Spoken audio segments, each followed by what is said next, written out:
You talked a bit earlier about the role of men. Is there a change that takes place in men? I think both men and women come to a point where they begin to wonder what is their purpose in living. Men, it usually happens maybe a bit later on when they stop work, when they retire. But I think for women it happens a bit earlier. Yeah. And this can be quite a challenging time. And it's important for women, even if you are not as busy with your children and your grandchildren, to find something that gives you a purpose to wake up in the morning. So whether it involves working in the community, doing something that is helping society, whether it is being active in the church, whether it is using your gifts and your talents in positive ways, can improve your general health as well as improve your sense of well-being Definitely. as well. And that can also help to deal with some of these psychological and mental issues. Depression, one of the questions that you had asked earlier is menopause associated with depression? Yes. Yes and no. Menopause does not cause depression, but if one has depression, and around about 70% of people in the world today suffer from some depression at some stage.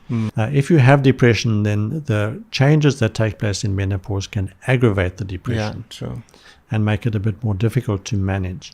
But I think, as we mentioned, one of the most important factors in dealing with depression is lifestyle.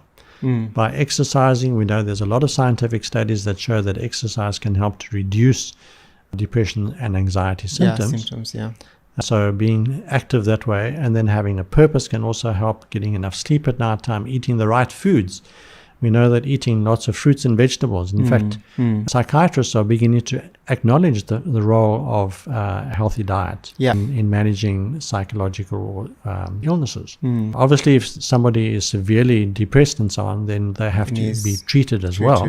But lifestyle is a very important part of that management. And then, of course, a lot of men are starting to put on weight. And they are also having the diseases that are associated with age, and that can affect their psychological well-being as well.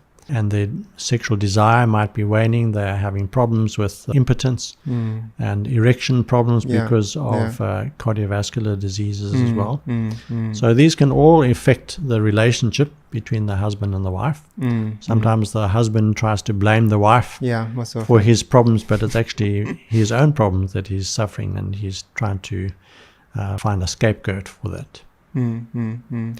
Sometimes also men find that their wives are not so sexually desirous anymore, and then his eyes start to wander to other places, younger women, and that can cause a problem with marriage as well.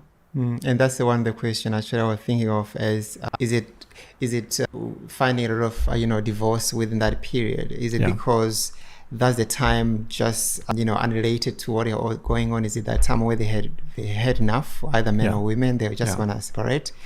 Or these symptoms and the whole period of menopause do tilt people over to say, what, enough is enough, and then you have a lot of divorce within this period of time. There's no doubt, looking at the statistics, that there is an increase in divorce at that stage. And why is this? Well, a number of reasons. One of them is the fact that the relationship may have been unhappy for a long time. But the wife or the husband stayed together because of the need to provide stability for their children. And now that the children are no longer dependent upon them, they feel free to be able to get out of that relationship. The other thing is, of course, that men may become more irritable because they're having health issues, they are not satisfied in their work, or that they are overworked, that they are expending their time and their energies in their work, and they don't have time to nurture the relationship, and so the relationship then sours. Or for a woman, it might be that she has a loss of self-worth, her body image is suffering under the results of aging, and she no longer becomes sexually active and attractive, and that can affect the relationship as well. So there are a number of different factors. It's not just one factor. And but the good thing is there is always hope, especially just changing one's lifestyle. It's not only for that menopause, it's also the changing the whole life, because this is the time, because of how long one would have been probably practicing unhealthy lifestyle. This is the time also the one started getting diagnosed with this certain cancers, hypertension, diabetes. And but if one can actually change preemptively, even before one reaches this period, if you can live healthier, one is likely to go through the period, this stage easy and ongoing as well. One continue to get better and healthier. But does it get better after menopause? Yes, it can do. I mean, a lot of women find that, as you mentioned earlier, the study that you heard about in South Africa. Some women feel a tremendous sense of freedom, that they don't have to worry about menstruation anymore. They don't have to worry about whether they're going to get pregnant. Yes, and they don't have to worry about using contraceptives anymore. So there can be a great amount of freedom. And then also the fact that they're not looking after their children can give them freedom to be able to pursue other activities that they enjoy doing, whether it's physical activities or whether it's hobbies and stuff. Interacting with other people and doing useful things can also give them freedom.